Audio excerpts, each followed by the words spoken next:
Hello friends. अगर आप अमीर बनना चाहते हैं और एक हेल्थी फाइनेंशियल लाइफ जीना चाहते हैं तो फाइनेंस की दुनिया में आपको ये 3 आईज अच्छे से पता होना चाहिए। पहला इन्फ्लेशन, दूसरा इन्वेस्टिंग और तीसरा इंडेक्स फंड्स। इन्फ्लेशन यानी महंगाई आज तेजी से बढ़ रही है। घर का राशन, बच्चों की पढ़ाई, पेट्रोल के दाम, ट्रैवल कॉस्ट, मेडिकल कॉस्ट, सब कुछ महंगा होते जा रहा है। अगर आज आपका महीने का खर्च 60,000 में हो जाता है, 5 साल में यही खर्च बढ़ के 90,000 हो जाएगा और 10 साल के बाद 1.5 लाख हो जाएगा। और जब तक आप रिटायर करोगे तब तक महीने का खर्च बढ़ के 4-5 लाख रुपए हो जाएगा। यानी सेम लाइफस्टाइल मेंटेन करने के लिए आपको ज्यादा पैसे की जरूरत पड़ेगी। और दूसरी तरफ हमारी इनकम लिमिटेड है और फाइनेंशियल गोल्स बहुत सारे हैं। घर लेना, बच्चों की पढ़ाई, अपने रिटायरमेंट के लिए सेविंग्स। ऐसे में अगर हमारी इनकम ग्रो नहीं होगी तो आने वाले टाइम में हम अपने गोल्स को पूरा नहीं कर पाएंगे। इसीलिए इन्वेस्टिंग करना बहुत जरूरी है ताकि हम अपनी इनकम को ग्रो कर सकें। बहुत लोग अपना पैसा सिर्फ फिक्स डिपॉजिट में, प्रोविडेंट फंड में और कुछ लोग इंश्योरेंस कम इन्वेस्टमेंट प्लान्स ले लेते हैं जहां से उनको साल का मैक्सिमम 6 से 7% रिटर्न आता है। और अगर आप इन्फ्लेशन देखो तो ये 6% से ज्यादा है। इसीलिए सिर्फ इन्वेस्ट करना काफी नहीं है, आपको अपना पैसा इन्फ्लेशन से ज्यादा ग्रो करना पड़ेगा। यानी ऐसी जगह इन्वेस्ट करना जरूरी है जहां हमें इन्फ्लेशन से ज्यादा रिटर्न मिले। और सिर्फ इसमें इन्वेस्ट करके हमारा पैसा ग्रो नहीं होगा, तो इसके लिए हमें इक्विटी में इन्वेस्ट करना जरूरी है। तभी हम इन्फ्लेशन को बीट कर पाएंगे और अपने सारे गोल्स को पूरा कर पाएंगे। होप आपको ये क्लियर हो गया है कि इन्फ्लेशन से हमें कितना नुकसान है और इन्वेस्टिंग करके हम अपने आप को इस नुकसान से बचा सकते हैं। अब हमारे जैसे रिटेल इन्वेस्टर्स के लिए इक्विटी में इन्वेस्ट करने के 2 ऑप्शंस हैं। पहला, या तो हम डायरेक्ट स्टॉक्स में इन्वेस्ट कर दें। अब इंडियन स्टॉक मार्केट में ऑलमोस्ट 5,000 कंपनीज लिस्टेड है। इसमें से क्वालिटी स्टॉक्स को पिक करना और उसमें इन्वेस्ट करना, it is like finding a needle in the haystack. और ये करने के लिए आपके पास नॉलेज होनी चाहिए और टाइम होना चाहिए।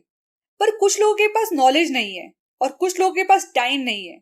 और जिन लोगों के पास दोनों नहीं है वो लोग इधर उधर से टिप लेके, सोशल मीडिया में रिकमेंडेशन लेके अपनी सेविंग्स को इन स्टॉक में इन्वेस्ट कर देते हैं।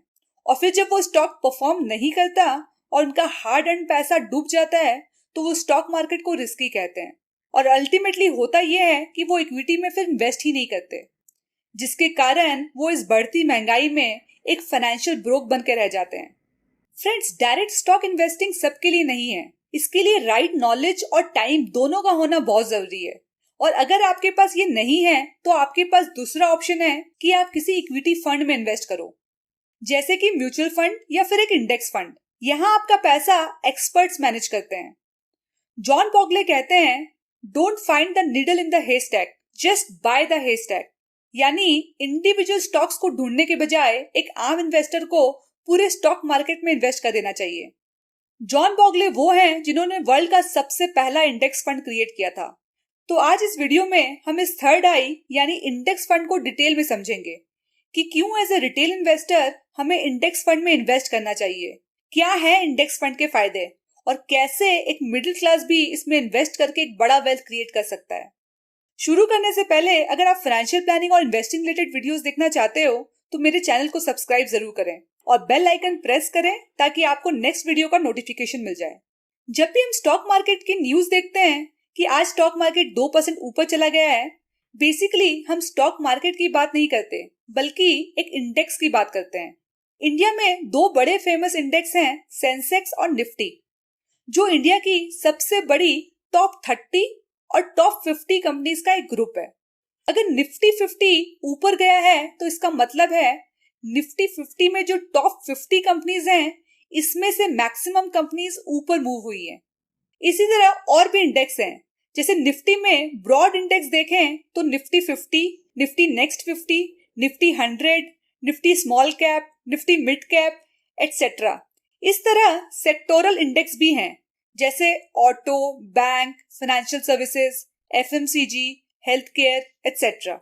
इस तरह अलग अलग इंडेक्स बनाए हुए हैं जो एक पर्टिकुलर ग्रुप ऑफ कंपनीज को ट्रैक करते हैं। अभी हमने समझा इंडेक्स क्या होता है, अब समझते हैं इंडेक्स फंड क्या होता है। अब जो फंड इस इंडेक्स में इन्वेस्ट करता है उसे हम इंडेक्स फंड कहते हैं। इसे एक हाइपोथेटिकल एग्जांपल से समझते हैं। मान लेते हैं एक इंडेक्स है, इंडेक्स 4, जिसमें टॉप 4 कंपनीज आती हैं। स्टॉक ए है जिसका वेटेज है 40%, स्टॉक बी का वेटेज है 30%, स्टॉक सी का वेटेज है 20% और स्टॉक डी का वेटेज 10% है। अब एक म्यूचुअल फंड कंपनी पब्लिक से पैसे लेके इस इंडेक्स में 100 करोड़ इन्वेस्ट करती है, तो वो स्टॉक ए में 40% यानी 40 करोड़ इन्वेस्ट कर देगी, बी में 30 करोड़, सी में 20 करोड़ और डी में 10 करोड़ इन्वेस्ट कर देती है। और इसके बदले कंपनी 1 करोड़ यूनिट्स इशू करती है, जहां एक यूनिट की वैल्यू 100 रुपए होती है। इसे हम एनएवी कहते हैं।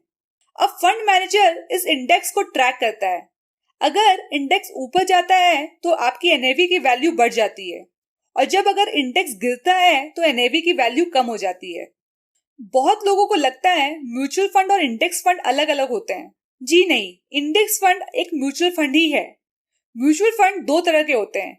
एक होता है एक्टिव फंड, जहां एक फंड मैनेजर एक्टिवली आपका फंड मैनेज करता है, यानी वो स्टॉक रिसर्च करता है, सेक्टर एनालाइज करता है, मार्केट न्यूज को ट्रैक करता है और उसके बेसिस पे एक्टिवली बाय और सेल करता है, डिपेंडिंग उसके फंड का क्या ऑब्जेक्टिव है।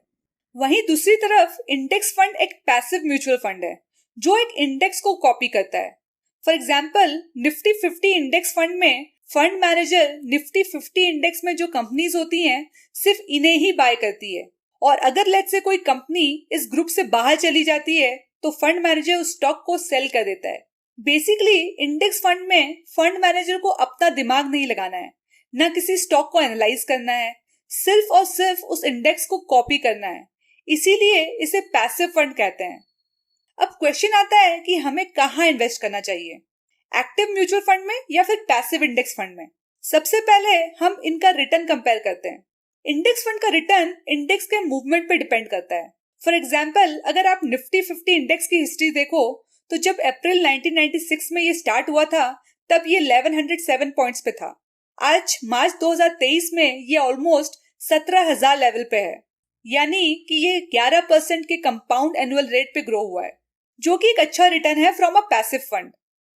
अब बहुत लोग कहेंगे अगर हमने एक्टिव म्यूचुअल फंड में इन्वेस्ट किया होता तो इससे कहीं ज्यादा रिटर्न बनाया होता। तो लेट्स कंपेयर बोथ फंड्स। आप देख सकते हो ये निफ्टी 50 इंडेक्स फंड है। इसका 5 साल का CAGR 11.5% के आसपास है।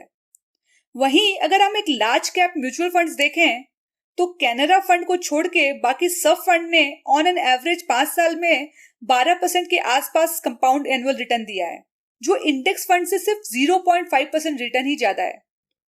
अब इसमें एक चीज और नोट करने की है कि जो म्यूचुअल फंड का रिटर्न होता है उसमें डिविडेंड का रिटर्न एडेड होता है, यानी कि ये 12% में डिविडेंड रिटर्न भी इंक्लूडेड है। वहीं इंडेक्स फंड में जो रिटर्न हम देख रहे हैं इसमें डिविडेंड रिटर्न एडेड नहीं होता।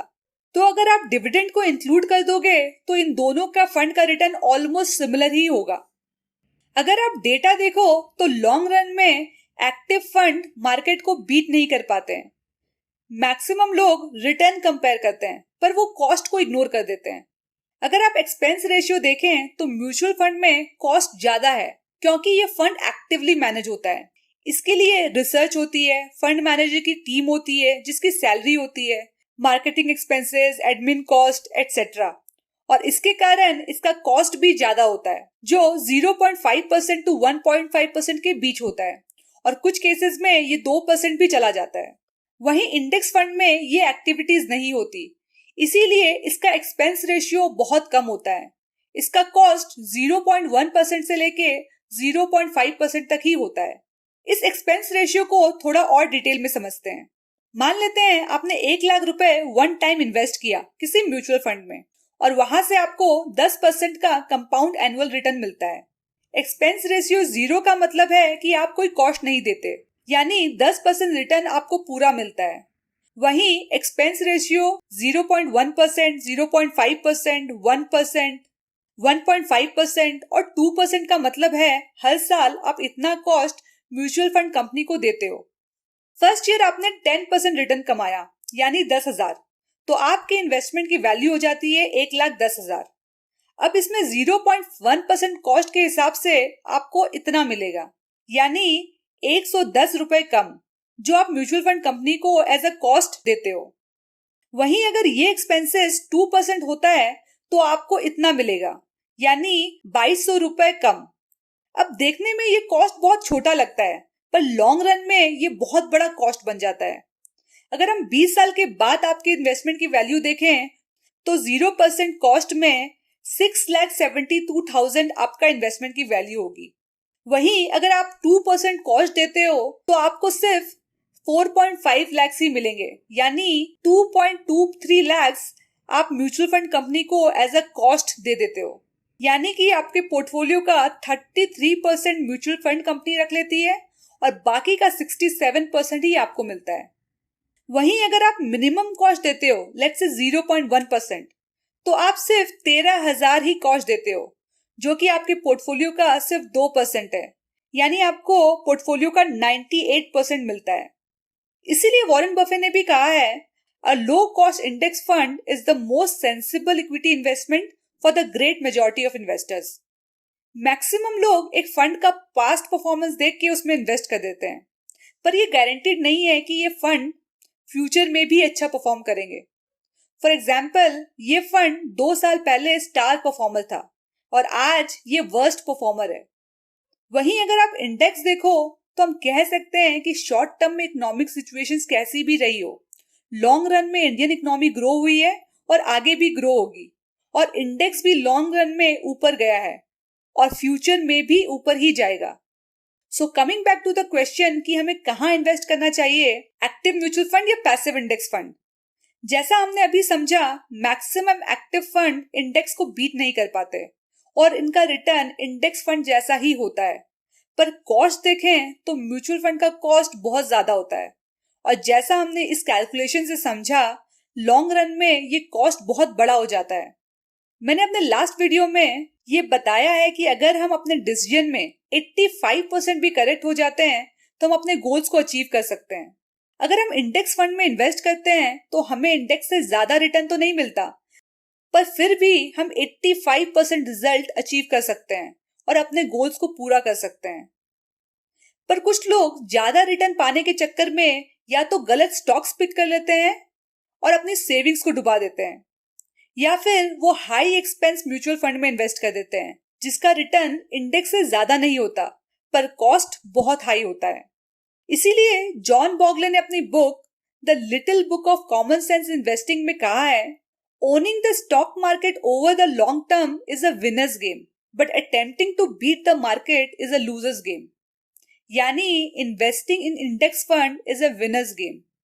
अगर आप इंडिया में ड्राइव कर रहे हो तो आपको मेजर सिटीज में ये बोर्ड देखने को मिलेंगे, till you find the best fund, start with index fund. Hope आपको ये तीनों आइज अच्छे से क्लियर हो गया है। अगर आपको एक हेल्दी फाइनेंशियल लाइफ जीना है तो आपको इन्फ्लेशन से ज्यादा रिटर्न अर्न करना पड़ेगा, और उसके लिए आपको इक्विटी में इन्वेस्ट करना पड़ेगा। और अगर आप डायरेक्ट स्टॉक्स में इन्वेस्ट नहीं कर सकते तो म्यूचुअल फंड में आपके लिए बेस्ट ऑप्शन है कि आप इंडेक्स फंड में इन्वेस्ट करो। होप आपको इस वीडियो से काफी कुछ सीखने मिला होगा। आप अपने फैमिली और फ्रेंड के साथ भी ये वीडियो शेयर करें ताकि मैक्सिमम लोगों को इसकी नॉलेज मिले। ऐसे इन्वेस्टिंग वीडियोस देखने के लिए आप मेरे चैनल को सब्सक्राइब जरूर करें। मिलते हैं नेक्स्ट वीडियो में। Take care.